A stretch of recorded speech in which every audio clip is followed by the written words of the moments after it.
Welcome. Don't adjust your dial.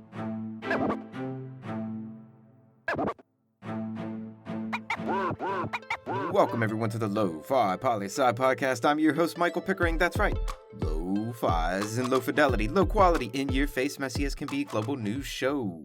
Here we're going to talk about that famous question, what's going on in the world today? And it's Wednesday, time for that Lo-Fi global news, fresh off that press. Coming at us from the NPR World section. Amid nationwide protest, Colombia's president withdraws controversial tax hike. You know, sometimes we wonder, do protesters ever really accomplish anything? Do people going out into the streets by the tens of thousands to let their voices be heard? Do governments really listen? In Colombia this week, the answer is yes. See, last week, protests started across the country against the government's proposed tax increase during an economic recession, hurting many Colombians today. And the people, well, they took to the streets en masse. There were some instances of conflict with security forces, and tragically, an unnumbered amount of people lost their lives. Yet most of these protests were in fact peaceful. And now the Colombian president has said, people, we hear you, and we're backing off. The president withdrew the tax increase. And the people, well, they won this week in Colombia. Next up, source, the world of Reuters. Netanyahu's deadline to form government expires. Rivals eyed. All right, people, an update to the ongoing story of Israeli elections. 2 years going. So back in March, we talked about the fourth national election in 2 years in Israel because coalition governments keep falling apart. In March, the election happened. Prime Minister Netanyahu had until last night to form a coalition, and he failed. Now it goes to a second-place winning party in the election. They get 28 days to try and form a government. If that fails, then Parliament can try to pick a candidate from amongst themselves to serve as prime minister. They'd get 3 weeks to do that. And if that fails, then Israelis get to go vote for the fifth time in 2 years. 50 days, Israel. The clock is ticking. Now, moving forward because we never move on from anything. Source, BBC, Middle East section. Iraq bans terror prank TV shows. Firstly, let me point out the fact that this headline is serious. A prank TV show based on prank terrorism.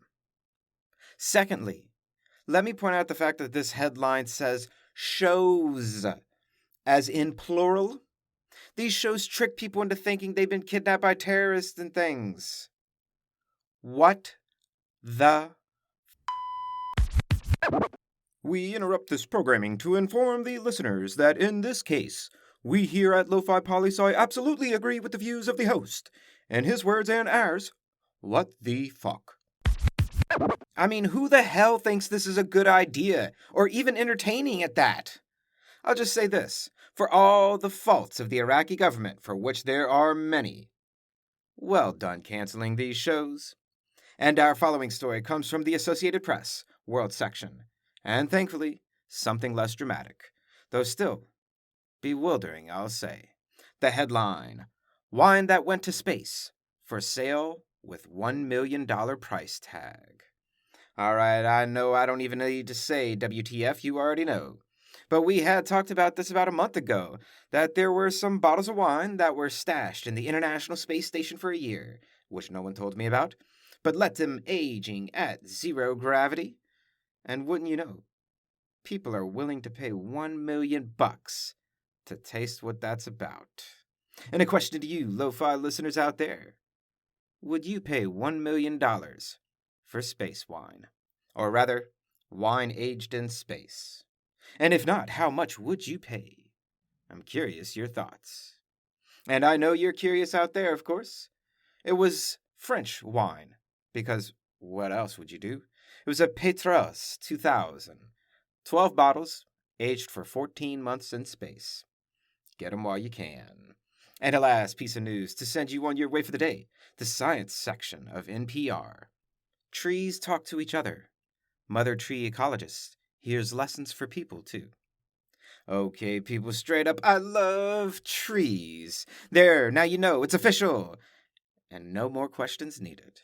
And this here is a lo-fi must-read. Oh, yes, it is. I'm going to read a small quote to illustrate how cool this really is and how trees are more alive than most people think. This comes from research done in Western Canada. Begin quote. Trees are linked to neighboring trees by an underground network of fungi that resemble the neural networks in the brain. In one study, a Douglas fir that had been injured by insects appeared to send chemical warning signals to a ponderosa pine growing nearby. The pine tree then produced defense enzymes to protect against the insect. End quote. You get that? Do you really get that? Trees are alive and talking, my friends. Check out this article for the full scoop. And the next time you're out and about, don't be afraid to hug a tree or two. They may just like it. And it's a brief snapshot of what's going on in the world today. Saturday, issue 4 of Letters of the Lofi Poli Sci comes out. Get on the email list now. Do you have top 10 list ideas? Get at me with them. Do you have good news to share? Share it with me. Interested in being a co-host? Interested in a flashcast, live stream, episode takeovers? Always remember that Lofi Poli Sci is more than just me. It's the we that we be. Peace and well-being to all my human beings out there. Much love and always the best. Pickering, signing off.